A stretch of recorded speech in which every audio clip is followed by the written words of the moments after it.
I'm the Junkman, and here we are in Golden, Colorado at the Orphan Car Show.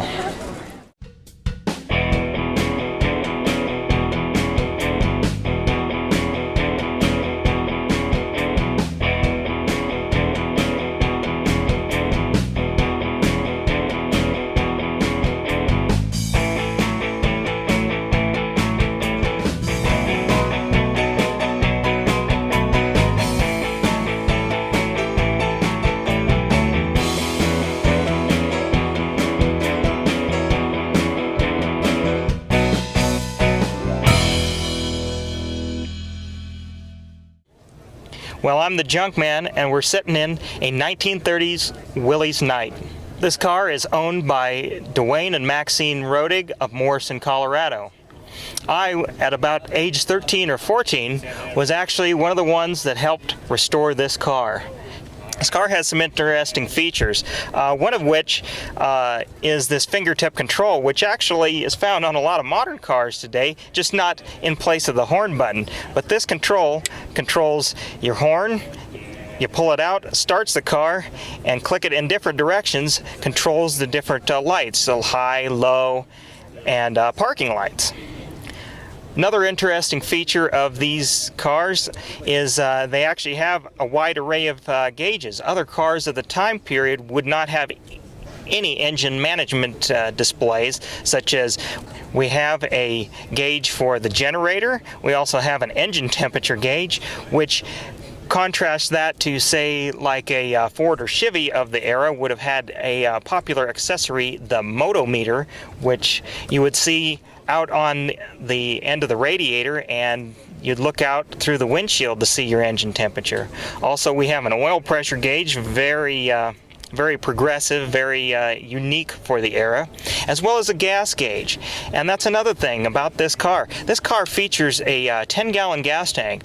Other cars of the day were still gravity fed, and the fuel tank was actually up on top of the cowling on the car and could only hold maybe maximum of 4 gallon. So like, say, your Model A or such would have a very limited range on the fuel tank, whereas this car has a 10-gallon tank, has a primitive early version of a fuel pump known as a vacuum canister that can actually use engine vacuum to draw the fuel from the tank to the canister, and then it's gravity from then on out. Another interesting feature is also the speedometer. Rather than being a needle that sweeps across a gauge, it's a wheel that just indicates and spins around, indicates your top speed. Some other interesting features for the passenger compartment are the ability to roll down the side windows independently of the door windows.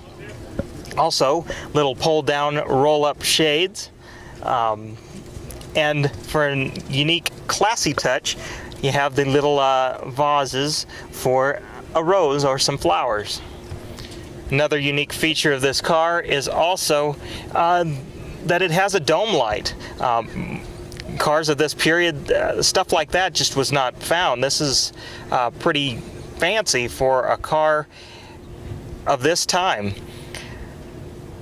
This car retailed for $2,200 new in 1930, which is quite a bit, considering, to put that in perspective, a Model T, debuted about 10 years earlier for approximately $400, whereas the Model A was around $800 to $900. This was kind of in that mid-price range, because you had your Cadillacs, Packards, and Duesenbergs, where that were in the $5,000 to $6,000 range. So at $2,200, it had a lot of features of a Cadillac or Packard of the time, but at about half the price.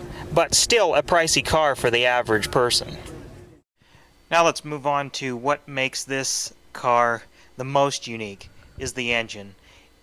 It features the Knight sleeve valve engine. What is a sleeve valve engine? Well, your typical engine manufactured even today uses poppet valves to open and close the exhaust ports. The exception being the Wankel that's used in Mazda RX-7s. But this was used in aircraft engines quite a bit. Basically, it runs very quiet with very little vibration.